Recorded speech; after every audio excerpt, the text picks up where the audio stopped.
Morning!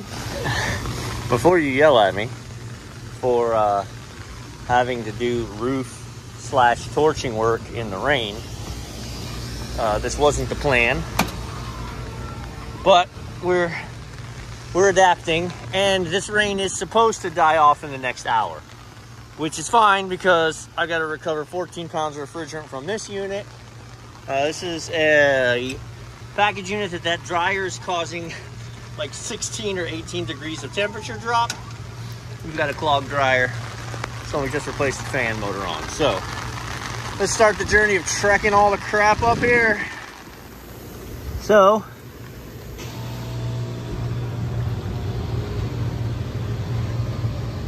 good to go.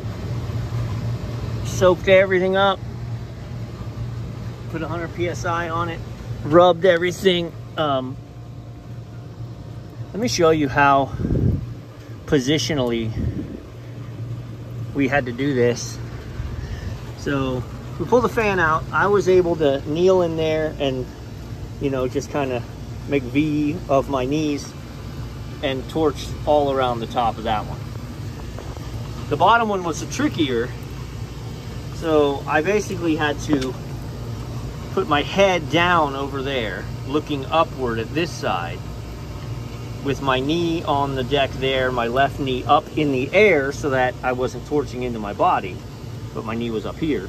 That allowed me to do from this end of the bottom all the way around to that end of the bottom. So I was able to do the majority of that half circle from there, but I couldn't get this side. And then this side, I had to come in from here. And I know that looks like bubbles, but it's not. That's the Viper wet rag behind it. So, yeah. I got a new set of hoses. I'm gonna change gauges. I'm gonna do something different on the vacuum because I've been having micron trust issues with this gauge, this system, and I know I've been having hose drama. So I've got my 4-port manual analog hvac that has a 3/8 hose connection. So I'm gonna go ahead and hook up that with a separate micrometer, and we're gonna pull the heck out of this thing through 3/8 hose to the 2 1/4-inch hoses. Okay, so we're running a science experiment and I'm monitoring it in weird ways. So I've got 3/8 vacuum pump running into my 4-port. Low side directly in with valve offs. High side split directly in, so that I'm pulling with my 3/8 hose from both sides, getting down, which is happening pretty quick. And also I split it so that I could run it over here just to monitor my microns here. Now I am aware that's not where you want to really be checking your microns, but at the end of the day, that's where this thing checks its microns. When I just use this one, it's reading it at here.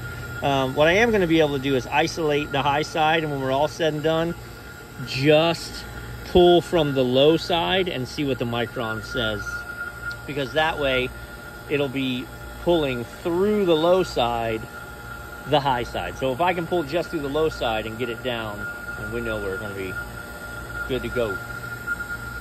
All right, so it wasn't short on gas last time. It's wet, so the coil has rain on it, so our head pressure's low. But we were running a 60-65 psi coil last time. Now we're at 125, where we want to be. So much more better.